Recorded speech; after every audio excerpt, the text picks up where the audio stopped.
ఇప్పుడు మేక కాళ్ళు పాయా కూర చేయడానికి నేను ఏమి మసాలా వేస్తానో చూపిస్తాను చూడండి. చూడండి, పాయాకి కావలసిన మసాలా: కొబ్బరి ముక్కలు, ధనియాలు, కొంచెం జీలకర్ర, మరాఠీ మొగ్గ, జాజికాయ. ఈ జాజికాయ ఫ్లేవర్ బాగుంటుంది, అందుకని కొంచెం వేసాను. దాల్చిన చెక్క, ఇలాచి, లవంగాలు.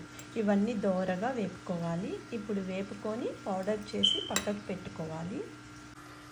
చూడండి, పాయా మసాలా అంతా వేపుకుంటున్నాను. ఒక ప్యాన్ తీసుకున్నాను, దాంట్లో వేస్తున్నాను. చూడండి, ఇవన్నీ దోరగా వేపుకోవాలి. చూడండి, ఇట్లా దోరగా వేపేసుకోవడం అయ్యింది. ఇప్పుడు ఇది పౌడర్ చేసుకోవాలి అన్నమాట. ఇప్పుడు నేను పాయా చేయడానికి ఒక కుక్కర్ తీసుకున్నాను, దాంట్లో నూనె వేస్తున్నాను. చూడండి, ఇప్పుడు నూనె కాగింది. దాంట్లో 2 ఉల్లిపాయలు, పచ్చిమిరపకాయలు కోసి పెట్టుకున్నాను, అది వేస్తున్నాను. చూడండి, 1 స్పూను అల్లం వెల్లుల్లి పేస్ట్, కొంచెం పసుపు. ఇది బ్రౌన్ కలర్ వచ్చే వరకు వేసుకోవాలి. ఉల్లిపాయ, అల్లం వెల్లుల్లి పేస్ట్, పసుపు వేసాను కదా.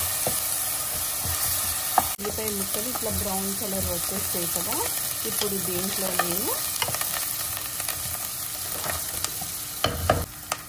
ఇందాక నేను శుభ్రంగా కడుక్కున్న పాయా వేస్తున్నాను.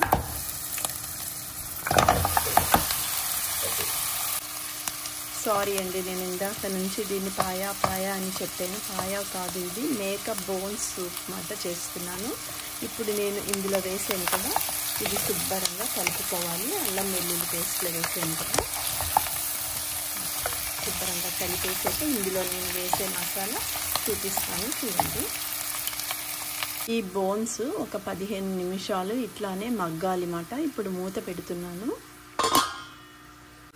ఇప్పుడు మూత తీసి చూడండి ఎంత బాగా మగ్గిపోయాయో మేక బోన్స్ అన్నీను. ఒకసారి కలిపేసి దీంట్లో ఉప్పు, కారాలు, గరం మసాలా అన్నీ వేస్తాను.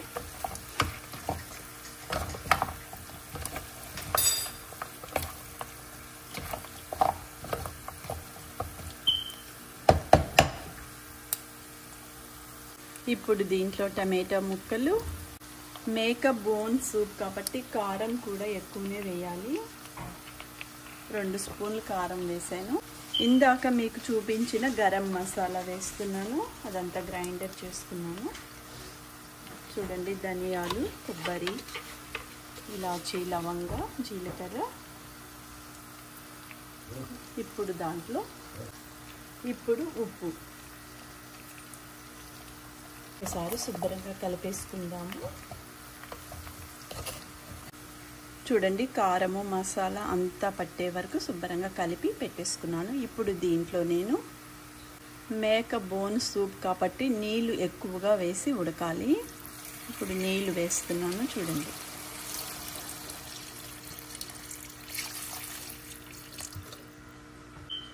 ఒకసారి కలిపేసి ఒక 10 విజిల్స్ వచ్చే వరకు కుక్కర్ మూత పెట్టేస్తాను అన్నమాట. తర్వాత మేక బోన్ సూప్ రెడీ అయిపోతుంది. దించాక దీంట్లో నేను చూడండి, ఇప్పుడు కుక్కర్ మూత పెట్టి ఒక 10 విజిల్స్ వచ్చే వరకు మేక బోన్ సూప్ రెడీ అయిపోతుంది. చూడండి, మేక కాళ్ళ సూప్ రెడీ అయిపోయింది. ఇప్పుడు దీంట్లో కొంచెం కొత్తిమీర ఒకసారి శుభ్రంగా కలిపేస్తే, తర్వాత రాత్రి నానబెట్టుకున్న జీడిపప్పు క్రీమ్ వేస్తున్నాను అనమాట. ఇది గ్రైండ్ చేసేసుకున్నాను. చాలా బాగుంటుంది ఇట్లా మేక కాళ్ళ సూప్లో జీడిపప్పు క్రీమ్. అంతే, రెడీ అయిపోయింది.